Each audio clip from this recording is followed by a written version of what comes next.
Bang Linggar Afriyadi sebagai praktisi hukum, seperti apa ini melihat kasus gugatan perceraian Mbak Im terhadap Paula.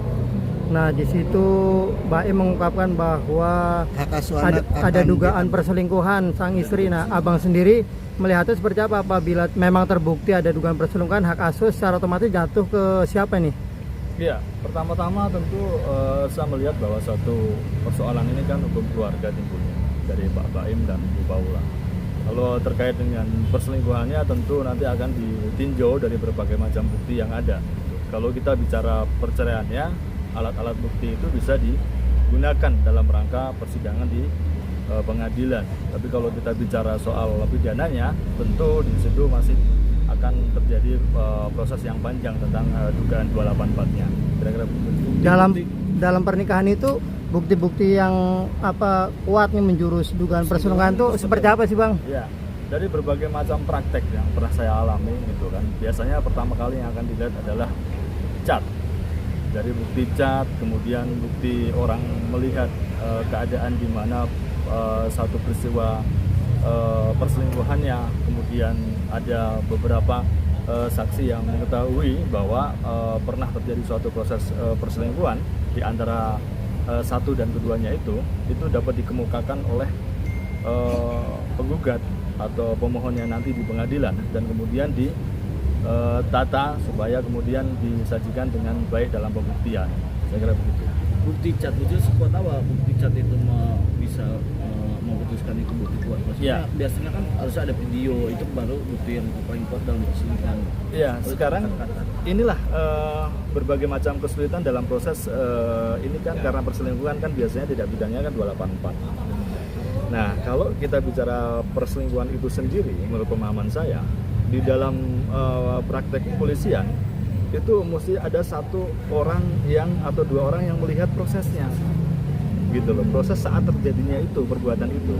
Ketika itu tidak pernah terjadi, pengalaman saya itu akan agak sulit mengenai 284-nya itu. Tapi untuk berproses di pengadilan agama atau pengadilan perceraian itu fakta-fakta itu bisa ditampilkan, disajikan kepada majelis, dan kemudian ada bahasa-bahasa tertentu tentang mantra-mantra cinta di antara kedua belah pihak pada saat berproses perselingkuhannya itu biasanya menjadi pertimbangan dalam majelis untuk mengambil sikap. Apakah memang ada indikasi dari salah satu ini melakukan perselingkuhan atau tidak? Seperti itu yang terjadi. Bang, barang bukti cat handphone itu bisa dikategorikan menjadi barang bukti atau gimana di pengadilan? Ya, bisa. Jadi kan nanti di tangkapan layar, screenshot itu kan kemudian menjadi daftar bukti. Nah, tangkapan layar ini kemudian disertai dengan tulisan fit bukti. Nah, inilah yang kemudian disajikan ke majelis hakim. Nanti majelis hakim menilai apa yang akan saudara terangkan dari tangkapan layar ini. Nah, kemudian biasanya kuasa hukumnya akan menjelaskan di tangkapan layar ini ya ternyata ada bukti kedua belah pihak sedang berada di salah satu hotel mungkin, atau dari tangkapan layar ini kedua belah pihak melakukan satu kehendak bersama untuk melakukan suatu tindakan selayaknya suami istri di luar istri dan suami yang sah. Itu seperti itu biasanya kemudian menjadi catatan oleh majelis. Bang, apakah secara otomatis hakim akan mempertimbangkan itu? Artinya hak asuh nanti otomatis jatuh kepada pihak suami apabila istri terbukti selingkuh, Bang, atau seperti apa? Iya, dalam praktek yang pernah saya alami terjadi di tahun 2015 itu hal yang hampir sama, malah kemudian mungkin sama. Itu terjadi karena klien kami yang memohonkan karena istri klien kami melakukan dugaan perselingkuhan.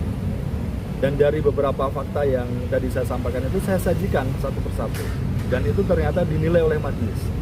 Dan dalam pertimbangan majelis salah satunya menyampaikan bahwa dalam kondisi tidak normal siapapun di antara istri maupun suaminya yang akan memohonkan itu. Contoh misalkan yang memohonkan suami. Hak asuh ini kalau di bawah 12 tahun kan ada di pihak ibu ya, karena kan belum mumayyiz, impres instruksi presiden. Nah, akan tetapi karena sang ibu ini dalam keadaan tidak normal, maka kemudian hak asuh ini dapat dialihkan kepada orang tua yang satu lagi untuk kepentingan keselamatan jiwa, kemudian psikologis dan masa depan anaknya yang lebih baik itu yang diutamakan. Begitulah pertimbangannya pada saat itu.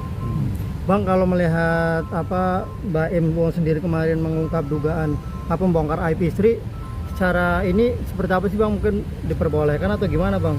Padahal Ya. belum persidangan gitu. Kalau itu menurut pendapat saya, Pak Baim ini kan public figure.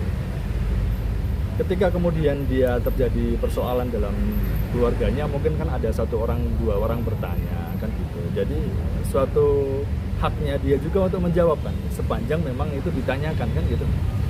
Karena dia menemukan fakta dalam perjalanan kehidupan keluarganya, dia menemukan satu fakta dan mungkin bukti yang mengarah istrinya untuk melakukan seperti itu.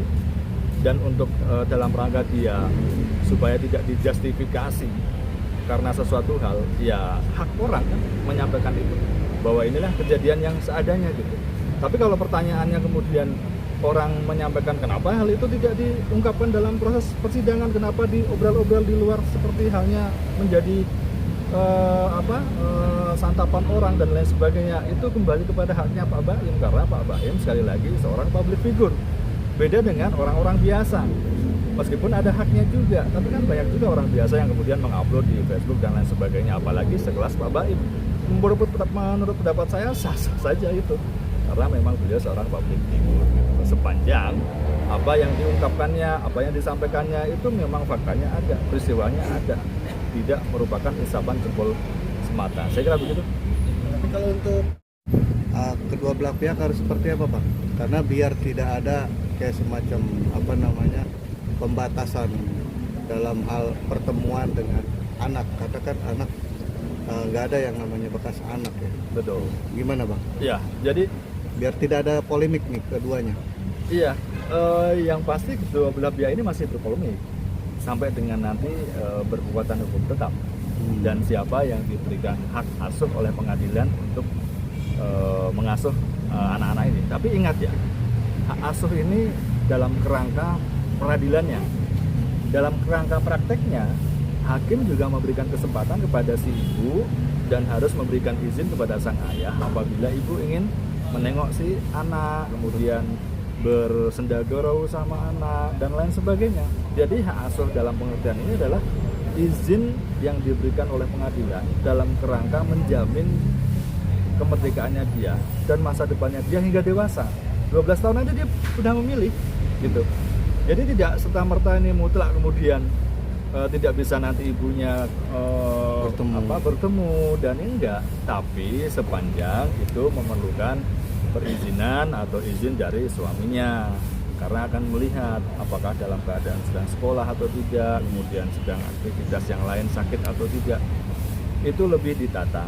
Kalau dahulu pada saat sama-sama kan ya mau ikut ibu kemana boleh, bapak kemana boleh. Kalau sekarang ini semacam ada satu pembatasan yang sifatnya itu, misalkan si ibu ingin membawa si anak ini, ya minta izin dulu kepada si ayahnya yang mendapatkan hak asuh itu, bahwa saya mau bawa anak ini. Dan sepanjang itu diizinkan, nggak ada masalah, pen-pen aja.